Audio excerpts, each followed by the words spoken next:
Online classes में आपका स्वागत है। अभिव्यक्ति और माध्यम से हमने विभिन्न माध्यमों के लेखन को पाठ को लिया हुआ है और इसी के अंतर्गत कुछ प्रश्नों को हम करवा चुके हैं। उससे आगे बढ़ते हुए आज हम रेडियो माध्यम पर चर्चा करेंगे। देखिए, रेडियो माध्यम के विषय में बताइए। प्रश्न बनेगा, आपने लिखना है रेडियो श्रव्य माध्यम है। भारत में रेडियो प्रसारण की सुविधा सन 1927 में आरंभ हुई थी। ये लघु उत्तरात्मक प्रश्न भी बन सकता है। 1927 में इसमें सब कुछ ध्वनि, स्वर और शब्दों का खेल है। इन सब वजहों से रेडियो को श्रोताओं से संचालित माध्यम माना जाता है। रेडियो पत्रकार को अपने श्रोताओं का विशेष ध्यान रखना होता है।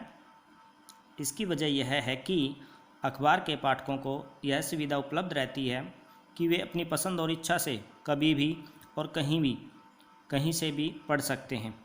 यानी जो उनकी इच्छा है अखबार को, वो उसी पृष्ठ से पढ़ना शुरू कर सकते हैं।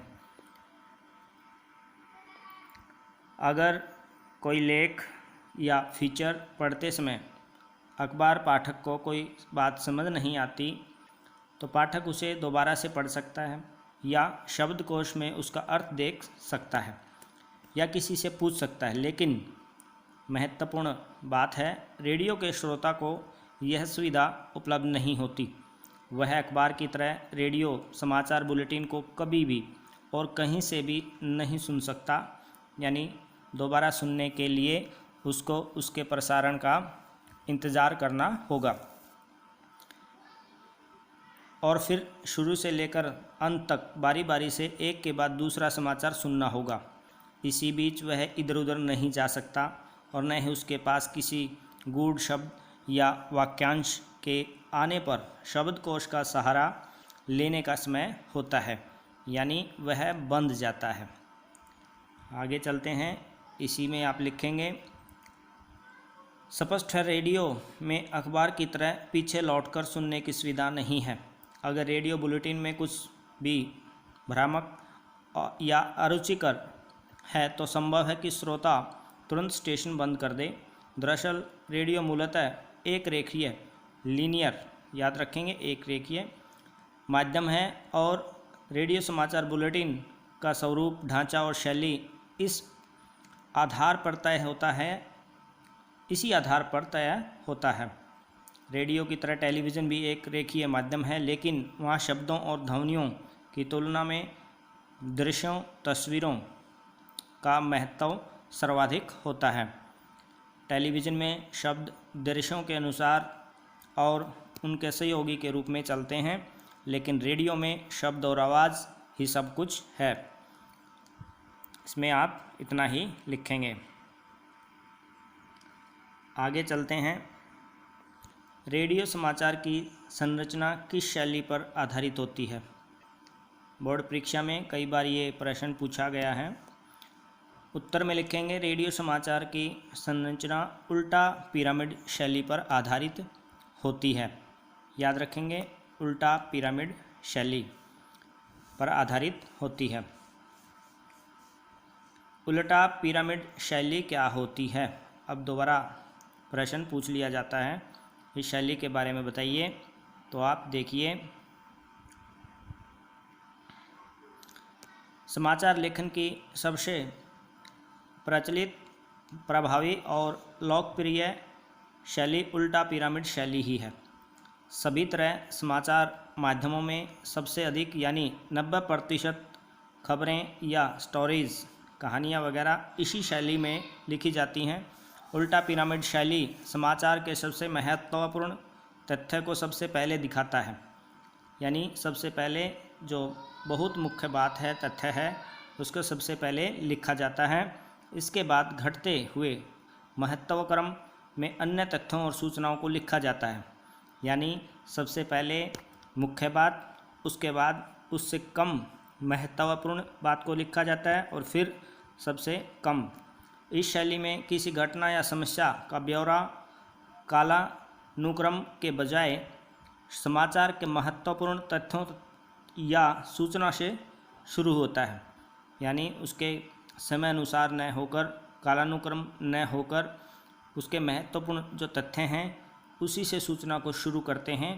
तात्पर्य है यह कि इस शैली में कहानी की तरह क्लाइमैक्स अंत में नहीं बल्कि खबर के बिल्कुल शुरू में होता है। क्लाइमैक्स चरम बिंदु यानी महत्वपूर्ण तथ्य तो इसमें शुरू में दिया जाता है। उल्टा पिरामिड शैली यही है। इसमें आगे लिखेंगे, उल्टा पिरामिड शैली में कोई निष्कर्ष नहीं होता। उल्टा पिरामिड शैली के तहत समाचार 3 हिस्सों में विभाजित होता है। याद रखेंगे वो 3 हिस्से हैं, इंट्रो, बॉडी और समापन। तीनों को क्रम में आप याद रखेंगे। समाचार के इंट्रो या लीड को हिंदी में मुखड़ा भी कहते हैं। पहला जो है हमारा यहाँ से शुरू करेंगे, मुखड़ा भी इसको कहा जाता है, लीड भी कहा जाता है। यही प्रश्न पूछा गया था, लीड से क्या अभिप्राय है, तो समाचार के इंट्रो को लीड कहा जाता है। इसमें खबर के मूल तत्व को शुरू की 2 या 3 पंक्तियों में बताया जाता है। यह खबर सबसे अहम हिस्सा होता है, खबर का सबसे अहम, सबसे मुख्य बिंदु है। इसके बाद बॉडी, दूसरा पॉइंट, बॉडी में समाचार के विस्तृत ब्यौरे को गढ़ते हुए महत्व क्रम में लिखा जाता है। याद रखेंगे, हालांकि इस शैली में अलग से समापन जैसी कोई चीज़ नहीं होती, यानी सबसे पहले मुखड़ा, इंट्रो, उसके बाद जो है बॉडी और फिर समापन जो किया जाता है वो एकदम से समाप्ति का एक महत्वपूर्ण बिंदु नहीं माना जाता, बल्कि यहाँ तक कि प्रासंगिक तथ्य या सूचनाएं जो दी जाती हैं अगर ज़रूरी हों तो समय और जगह की कमी को देखते हुए आखिरी कुछ लाइनों या पैराग्राफ को काटकर हटाया भी जा सकता है और उस स्थिति में खबर वहीं समाप्त हो जाती है। आगे चलते हैं। टेलीविज़न लेखन पर टिप्पणी लिखिए। याद रखेंगे, टेलीविज़न लेखन पर टिप्पणी लिखिए। उत्तर में लिखेंगे, टेलीविज़न लेखन में दृश्यों की अहमियत सबसे ज़्यादा होती है। यह टेलीविज़न देखने और सुनने का माध्यम है और इसके लिए समाचार या आलेख, स्क्रिप्ट जिसको बोलते हैं आप, लिखते समय इस बात का खास ध्यान देने की ज़रूरत पड़ती है कि आपके शब्द पर्दे पर दिखने वाले दृश्य के अनुकूल हों, यानी दृश्य आपके शब्दों से, बातचीत से भिन्न नहीं होना चाहिए। टेलीविज़न लेखन इन दोनों ही माध्यमों से काफ़ी अलग है। इसमें कम से कम शब्दों में ज़्यादा से ज़्यादा खबर बताने की कला का इस्तेमाल होता है, यानी कम समय में दूरदर्शन पर ज़्यादा महत्वपूर्ण बातों को, मुद्दों को उठाया जाता है। उसके बाद